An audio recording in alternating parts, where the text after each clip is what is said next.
ಪತ್ರಕರ್ತ ಹಾಗೂ ಕರ್ನಾಟಕ ಪತ್ರಕರ್ತರ ಸಹಕಾರ ಸಂಘದ ಉಪಾಧ್ಯಕ್ಷ ದೊಡ್ಡ ಬೋಮಯ್ಯ ಅವರು ಇಂದು ನಿಧನರಾಗಿದ್ದಾರೆ.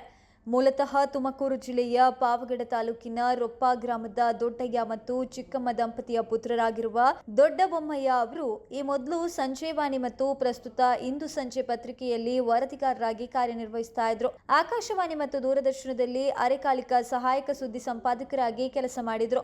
ಸುಮಾರು 30 ವರ್ಷ ಪತ್ರಿಕೋದ್ಯಮದಲ್ಲಿ ಸೇವೆ ಸಲ್ಲಿಸಿದ ಅವರು ಅಪಾರವಾದ ಆತ್ಮೀಯ ಬಲಗವನ್ನ ಗಳಿಸಿಕೊಂಡಿದ್ರು. ಬೆಳಗಾವಿಯಲ್ಲಿ ಚಳಿಗಾಲ ಅಧಿವೇಶನದ ಕಾರ್ಯಕಲಾಪಗಳ ವರದಿಗಾಗಿ ತೆರಳಿದ್ದ ಅವರು ಇಂದು ಬೆಳಿಗ್ಗೆ ಬೆಂಗಳೂರಿಗೆ ವಾಪಸ್ಸಾಗಿದ್ರು. ಕೆಎಸ್ಆರ್ಟಿಸಿ ಬಸ್ನಿಂದ ಇಳಿದು ಬಾಗಲೂರಿನಲ್ಲಿರುವ ತಮ್ಮ ಮನೆ ತಲುಪಲು ಬಿಎಂಟಿಸಿ ಬಸ್ ಹತ್ತಿದ ಸಂದರ್ಭದಲ್ಲಿ ತೀವ್ರ ಹೃದಯಾಘಾತವಾಗಿದೆ.